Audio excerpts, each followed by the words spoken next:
My mother is my greatest inspiration. She was creative, she was a community activist, she was involved in her community, she was involved in our lives. She was a very organized, very substantial woman, and she inspired me to do something with my life. I'm Director of Corporate Communications for the South Carolina Department of Parks, Recreation, and Tourism, and I fill the agency's ex officio seat on the South Carolina African American Heritage Commission.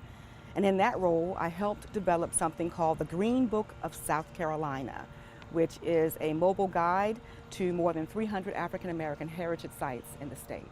So the African American Heritage Commission for like 24 years have been installing more than 200 official state historic markers on places of significance. And we put that all together and pulled together a guide online in a platform that today's tourist uses to help them navigate South Carolina and find these places. I felt like I was doing something for the greater good, for people. I thought I was doing something to help people understand South Carolina better. But I am humbled and flattered that you would think that something I thought was necessary is worthy of recognition. These ladies that I saw in your list of honorees for this award, they are phenomenal people, and I just feel like I'm giddy about it. I mean, I'm like, oh my goodness, I'm like that? So my first sister, she was a registered nurse, and she was one of the first African-American nurses to work in the VA hospital here in Columbia. She was definitely a role model for me. And also my sister, Dr. Juanita Scott, she was Dean of Administration over at Benedict College. And she was definitely a role model for me because she was a hard worker, she was very independent, and she also stressed education. Every position that I have moved into or were asked to perform in, it was in the area of education or social work. So I call it my calling. It's my calling. And education is so important because the young people of today are our leaders of tomorrow. And we have to invest in our children in order for them to make a better world for us. I'm the sixth child of 15 siblings in the Eastover area. Growing up in a large family, I feel blessed, and my family is blessed, and I feel that I should give back and help someone else. And that's why I'm as passionate and has become an advocate for education and community improvement.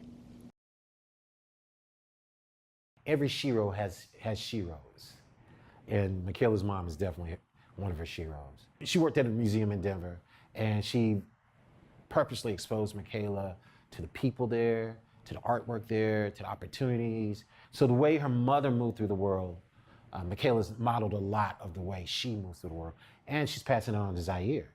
She's a fighter. You know, she's tenacious in her work. You know, I've seen her make something out of nothing, I can't tell you how many times. You know, she's really ingenious in that way, you know, beyond a little clever something. And she always cares about what she's saying.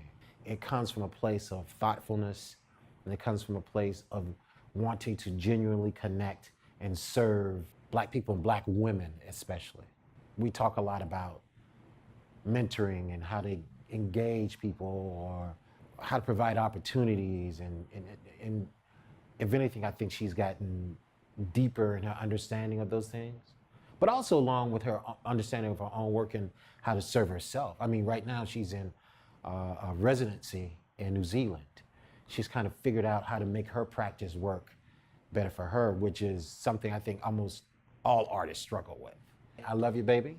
Congratulations, and on to the next one. So in college, I took a course on the civil rights movement. We looked at the long view of the movement. And one of the books that we read there was about Ella Baker.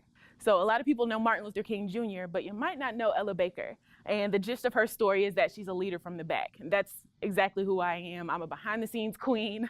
I think for Black people, entrepreneurship has always been a go-to. It requires a lot of resourcefulness, and we most definitely have had to be that. So I think entrepreneurship for us hasn't necessarily always been like this thing like, oh, I'm starting a business and this is the formal way it looks. It's just sort of like we've done it out of necessity. My best friend and I had this idea to open a natural hair beauty supply store. So many women in Columbia are going back to wearing their natural hair, and so we just wanted to support that effort. Didn't have the money to do it. So we had this idea for a natural hair beauty pageant instead. And just everything that it took to build that pageant, from the web design to the social media marketing and social media graphics and logos, we just bootstrapped it. So I just got in the trenches and I did it myself. And so with the success of that pageant, I went forward and continued to offer the services to other people in need. So that's kind of how I got started. If you're new, trying to find your path, think about the things you've always been good at and just take them to a new level. So if you talk a lot in class and you get in trouble, if you're always in timeout because you're talkative, maybe that means you're supposed to be a speaker making $30,000 or more to stand on the stage and talk to people all day because that's what you're good at. Figure out how to put a dollar sign on it and it's your business. During the 1900s, they had an epidemic, the flu epidemic, and my father was one of the ones who died during that time. He left my mother with 5 children, and he said to her, "Fan, be sure that these children get a good education." And she did. Well, I'm always asked by people about the key to being 103. And you know that's a good thing. And I find that I love to say that word, 103. But I think the key is follow your dream. Don't let anybody change your mind if you know that that's what you want to do. And it's going to be hard. But the harder it is, the harder you should work. Just be determined and go for what you want. I really hope that all of that's true, that I am a role model and inspiration.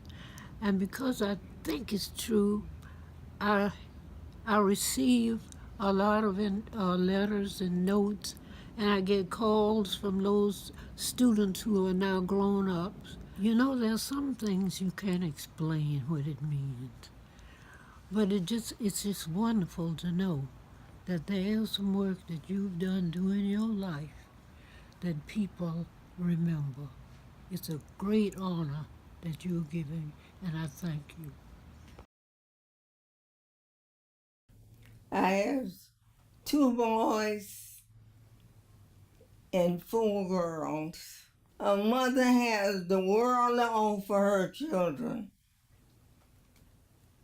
and you can have enjoyment teaching them how.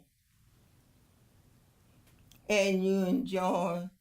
It's a lot of fun, it's a lot of headache, but the end result is beautiful. I enjoyed all of the children when they were little, and as they grew, it brightened my heart, lifted my heart. Well, I tell you the truth, life goes on whatever age limit. Young people, middle people, old people. And it's how you put yourself into what the world has to offer and what you can give back to the world.